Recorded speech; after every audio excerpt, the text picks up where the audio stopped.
வணக்கம் நண்பர்களே. இன்னைக்கு நம்ம இந்த வீடியோல பார்க்க போறது கழுதைப்புலின்னு அழைக்கிற ஹைனாவை பற்றி தான். அதோட எடை, பைட் ஃபோர்ஸ், ஹண்டிங் ஸ்கில்ஸ், அதோட குணம்னு 9 சுவாரஸ்யமான தகவல்களை இந்த வீடியோ மூலமா முழுசா தெரிஞ்சுக்கலாம். வாங்க வீடியோக்குள்ள போகலாம்.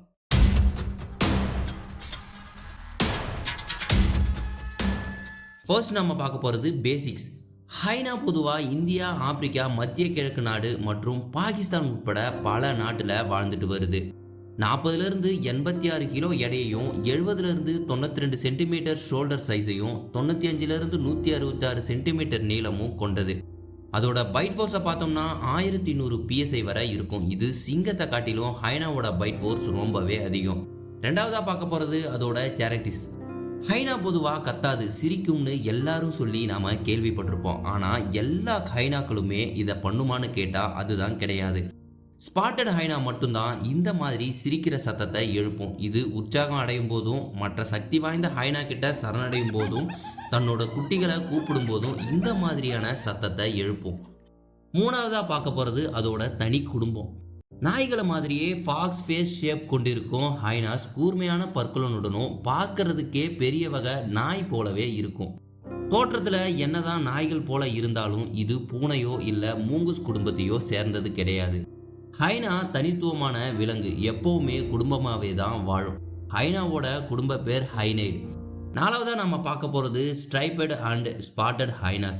ஸ்ட்ரைபட் ஹைனாஸ் வகையை மற்ற வகை ஹைனாவோட கம்பேர் பண்ணும்போது 2 மடங்கு உருவத்துல பெருசா இருக்கும். இது பெரும்பாலும் அமைதியாவே இருக்கும். மேலும் இது எழுப்புற சத்தம் அலற மாதிரி இருக்கும். ஸ்ட்ரைபட் ஹைனாஸ் பொதுவா வறண்ட மற்றும் பாறைகள் நிறைந்த இடத்துல தான் அதிகம் வசிக்கும். ஸ்பாட்டட் ஹைனாஸ் நீர்நிலையிலையும் சகதிலையும் தூங்கும் பழக்கம் கொண்டது. இது தன்னோட பாடியை குளிர்ச்சியா வச்சுக்கிறதுக்காக இந்த மாதிரி பண்ணும். ஸ்பாட்டட் ஹைனாஸ் பொதுவா வெப்பம் அதிகமா இருக்கக்கூடிய பகுதியான சஹாரா பகுதிகளில் அதிகம் காணப்படுது. இந்த ஸ்பாட்டட் ஹைனாஸ் நைட்லையும் வேட்டைக்கு போற பழக்கம் உண்டு.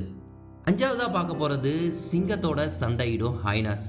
ஹைனாவும் சிங்கங்களும் ஒரே வகை இறைச்சிக்காக சண்டை போடும். தனக்கான இரை அதுன்னு தெரிஞ்சிட்டா எதிரில் சிங்கமே இருந்தாலும் எதிர்த்து சண்டை செய்கிற தைரியம் ஹைனாக்கு உண்டு. ஆனால் பெரும்பாலும் இந்த சண்டையில் சிங்கமே வெற்றி பெறுது. சிங்கம் ஒன்று ஹைனாவை ரொம்ப காயப்படுத்தும், இல்லைனா கொன்று தனக்கு இரையாக்கிக்கும். அதே சமயம் ஹைனாக்கு தன்னோட கூட்டத்தில் இருந்து எல்லா ஹைனாவும் வந்தால் ஒன்று சேர்ந்து சிங்கத்தை விரட்டி விடும், அந்த இரையை கைப்பற்றிடும். ஹைனாக்கு அதோட தாடை மற்றும் பற்கள் ரொம்ப சக்தி வாய்ந்ததாக இருக்கிறதால ஏற்கனவே இறந்து போன விலங்காய் இருந்தாலும் மீதி இருக்கிற எலும்பு கொம்புன்னு எதையும் மிச்சம் வைக்காம காலி பண்ணும்.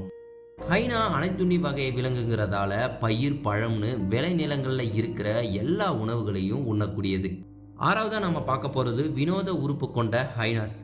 ஹைனாக்கள்ல மேல் ஹைனாவை விட ஃபீமேல் ஹைனா ரொம்ப அக்ரெசிவா இருக்கும். நல்லா வளர்ந்த ஹைனாக்கள்ல மேலை விட ஃபீமேல் ஹைனா உருவத்துல பெருசா இருக்கும்.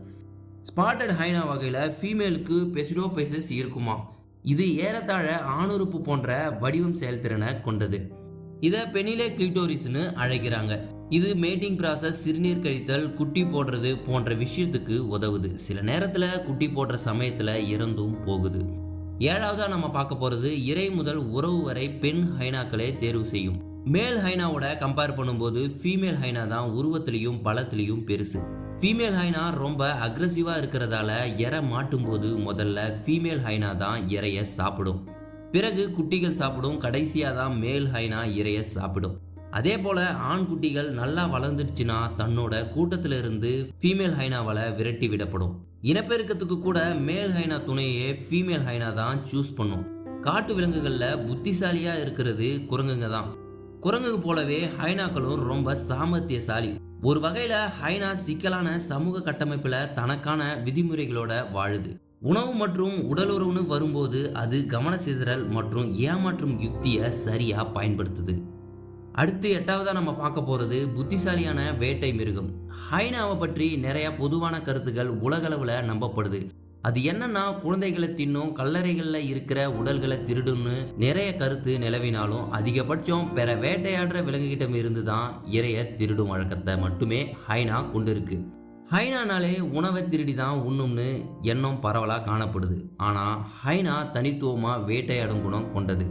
முக்கியமாக தன்னோட உணவில் 60லிருந்து 90% தானே வேட்டையாடி உண்ணும். 60 km/h வேகம் ஓடும் திறன் கொண்டது. தன்னோட உருவத்திற்கு ஏற்ற பிற விலங்குகளை எளிமையாக வேட்டையாடும். சில சமயத்தில் கூட்டமாக இருக்கும். இது எருமை, ஒட்டகச்சிவிங்கி போன்ற உருவத்தில் பெரிய விலங்குகளையும் வேட்டையாடி வீழ்த்தும். 9வதா நாம் பார்க்க போகிறது இது ஒரு தினுசான கூட்டம். ஸ்பாட்டட் ஹைனா காட்டில் 20 வயசு வரை உயிர் வாழும் தன்மை கொண்டது. இதோட மண்டையோடு வளர 35 மாதம் வரை ஆகும்.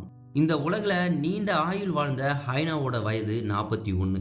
ஓநாய் மற்றும் சிங்கங்கள் எப்போவுமே கூட்டமாக வாழும். ஹைனாவும் கூட்டமாக இருக்கும்போது சக்தி வாய்ந்தவையாக தான் இருக்கும். ஆனால் இது எப்போவுமே கூட்டமாக இருக்கிறது இல்லை. சிறு சிறு குழுக்களாக பிரிஞ்சே தான் வாழுது. இதோட வீடியோ முடிஞ்சிச்சு நண்பர்களே. வீடியோ பிடிச்சிருந்தா லைக் பண்ணுங்கள், கமெண்ட் பண்ணுங்கள், ஷேர் பண்ணுங்கள். இந்த மாதிரி இன்ட்ரெஸ்டிங்கான வைல்ட் அனிமல் ஃபேக்ட்ஸ் பற்றி நீங்கள் நிறையா தெரிஞ்சுக்கணும்னா நம்ம சேனலை உடனே சப்ஸ்கிரைப் பண்ணி வச்சுக்கோங்க. பாய்.